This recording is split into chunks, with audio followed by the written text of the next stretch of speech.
Hello students, welcome back our YouTube channel. I hope તમે બધા મજામાં છો. મિત્રો, આજે આપણે વાત કરવાના છે 12મા ધોરણના પરિણામને રિગાર્ડિંગ, એટલે કે જે 12મા ધોરણનો સાયન્સ આર્ટ્સ કોમર્સનો જે રિઝલ્ટ છે એ ક્યારે અનાઉન્સ થશે. મિત્રો, રિઝલ્ટ ડેટ જોવા માટે તમારે શું કરવાનું છે? નોર્મલી ગૂગલ ઓપન કરીને ત્યાં સર્ચ કરો. મિત્રો, સાયન્સવાળાનું જે રિઝલ્ટ છે ઓલરેડી જાહેર થઈ ગયું છે. રિઝલ્ટ જોવા માટે તમારે શું કરવું પડશે ઉપર જણાવીશ. અત્યારે કોમર્સ, આર્ટ્સ અને સાયન્સવાળાને ત્રણેને એકવાર જોઈ લઈએ ફરીથી. ગૂગલ ઉપર સ્ટડી વિલે સર્ચ કરવાનું છે. મિત્રો, તમને ટ્રસ્ટ ના હોય તો હું જે પ્રોસેસ કહું છું એ કરો અને તમારા રિઝલ્ટ ડેટ તમે જોઈ લો. સર્ચ કર્યા પછી નીચેની ઓર મિત્રો આવી રીતના સ્કોર કરવાનું છે. સ્કોર કરીને અહીંયા લખીને આવશે ગુજરાત 12th રિઝલ્ટ 2024. આજે લખેલું છે અને તમારે ક્લિક કરવાનું છે.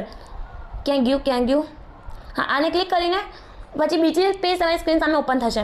ત્યાર પછી નીચેની ઓર મિત્રો આવી રીતના સ્કોર કરવાનું છે. તમારે આવી રીતના સ્કોર કરવાની બધી વસ્તુઓ વાંચી લેજો, ઇમ્પોર્ટન્ટ છે. કર્યા પછી અહીંયા લખીને આવેલું છે કે સાયન્સવાળાનું 26 એપ્રિલ 8:30 વાગે રિઝલ્ટ જાહેર થઈ જશે. એટલે કે આજે જે 26 એપ્રિલ અને રિઝલ્ટ સાયન્સવાળાનું અનાઉન્સ થઈ ગયું છે 12મા ધોરણનું, અને કોમર્સ આર્ટ્સવાળાનું 28 તારીખે સવારે 8 વાગે રિઝલ્ટ જાહેર થશે. મિત્રો, ગૂગલ ઉપર સ્ટડી વિલે સર્ચ કરો.